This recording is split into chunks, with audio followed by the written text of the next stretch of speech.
Hey friends, it's Krista with Krista's Creative Chaos. I wasn't planning on making a video today, but then I was going to work on this, and then I thought, this is a great thing to show you guys. Have you ever watercolored something and realized you didn't make the background a color, and you thought, oh, I'll do it later, but then you realized you did all these leaves in watercolor, and if you try to watercolor over the top of that, you're going to have a mess on your hand. Plus, this is an artist trading card size, so we have to fix this, okay? And it's not done. It's still in the process, but it's really bugging me, so I decided I need to put the background in there. So before I go any further, if you guys could like and subscribe, that would be awesome. And then after you subscribe to channels, did you guys know you have to then go, you have to like go back out of the channel, then go back to the channel and hit the little 3 dots, and it will show you how you're going to see it in your feed. Default means that YouTube decides how often you see it, and they usually base that on if you comment on videos. So you can also make it so that it is like a favorite of yours, and so you'll see it all the time. You'll also can make it so that you only get like notifications once in a while. So and they change it all the time. So if you're periodically looking at your YouTube channels that you subscribe to and you're not seeing them in your feed, go and just double check. I swear they change mine once a month. So anyway, I got these super cute little, they're almost like Q-tips, but they're tiny, with some art supplies that I ordered. And I thought, what am I going to do with those? And then this project came up, because a Q-tip's actually too big to fit into these spaces here, because these spaces are tiny. But look at the tip of this. And it's got a little fuzzy thing on the end of there.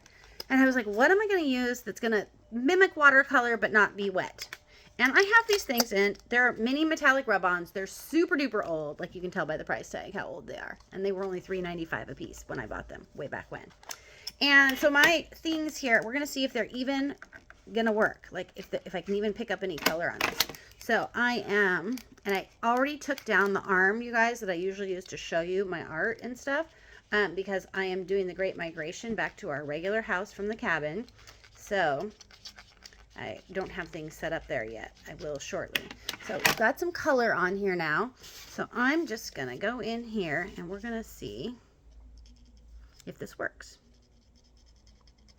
Oh, you guys, I think it's working. So I think I need to not use the tip. I need to use the side of it a little bit more.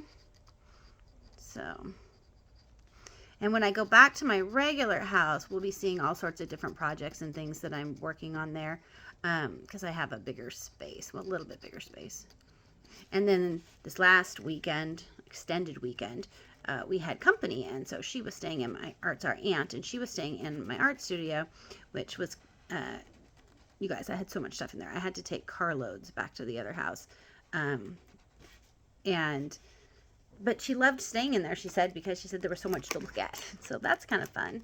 So I was thinking about that, like if I got to stay at somebody's house and their guest bedroom was their art studio, I'd be like poking at everything and looking at everything, right? Because I just think that would be amazing. And she's like, oh, and she's not an artist, but she's more like artifacts and things like that. But she could appreciate all of the color and everything else that was in there. So it was just kind of fun to hear her perspective of staying in there.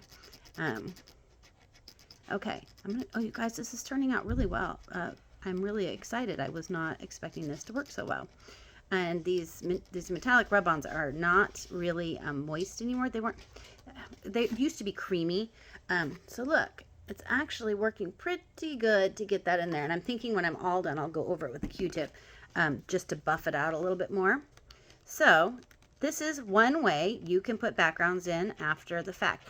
I was thinking actually of using my chalk pastels too, like rubbing this on a chalk pastel and then coloring that in there.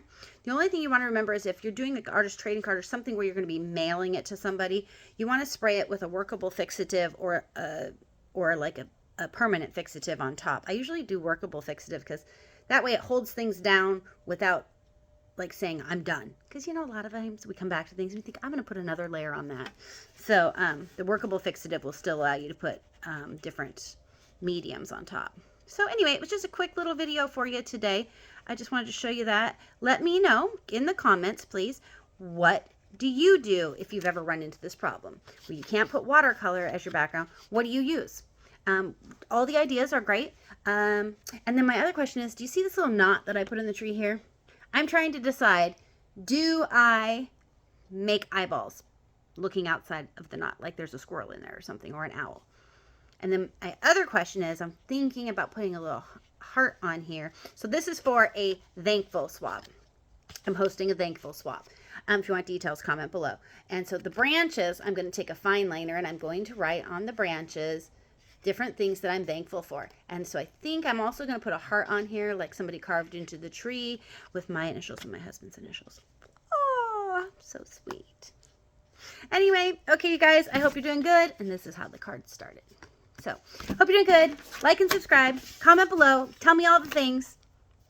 See you soon.